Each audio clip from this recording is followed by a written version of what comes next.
4.3 당시 제주적 중산간과 한라산 일대엔 수많은 사람들의 목숨을 건 피난길이 이어졌습니다. 하지만 아직까지 정확한 경로나 실체는 밝혀지지 않고 있습니다. 4.3 피난 경로나 피난처는 역사적으로도 아주 소중한 자료일 수밖에 없습니다. 4.3 기획뉴스 첫 순서로 오늘은 어떤 과제가 필요한지, 또 추적의 단서는 무엇인지 김동은 기자가 취재했습니다.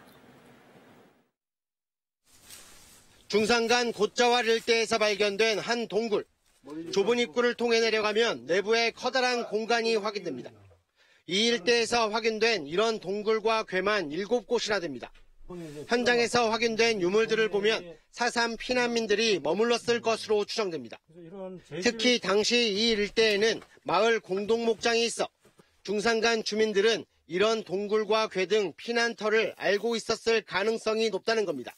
비바람을 피해서 약간 머물 수 있는 공간이 어디인지 다 꿰뚫고 있었으니까 그분들이 동선을 찾으면은 추가적으로 이제 피난터들이 더 나오지 않겠느냐.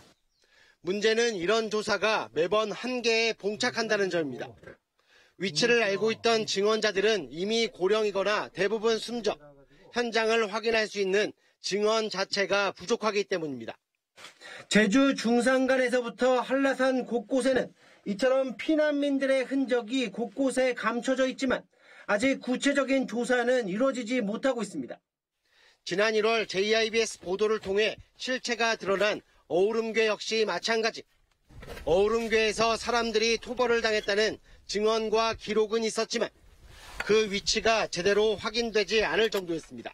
거기서 사람도 죽었다는 얘기도 들으셨어요? 네. 그렇죠. 사람들 떼난 게 총 쏘고 말고. 이런 피난의 동선을 추적할 수 있는 단서는 크게 3가지. 중산간 일대 화전마을과 일제시대부터 계속된 한라산 표고밭, 중산간 방목길 등은 피난의 경로와 대부분 일치하기 때문입니다. 그때 당시는 소말들이 살아나니까 길 자동적으로 나.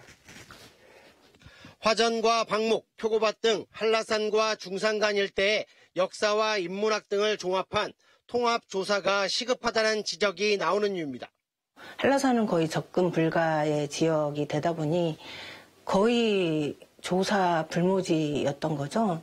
4.3 유적지를 820여 군데 조사를 함에도 거기에 한라산 국립공원 지역이 들어가 있지 못한 거였어요. 지난 1949년 3월 한라산 일대에서 내려온 4.3 피난민은 10,000명에 이릅니다.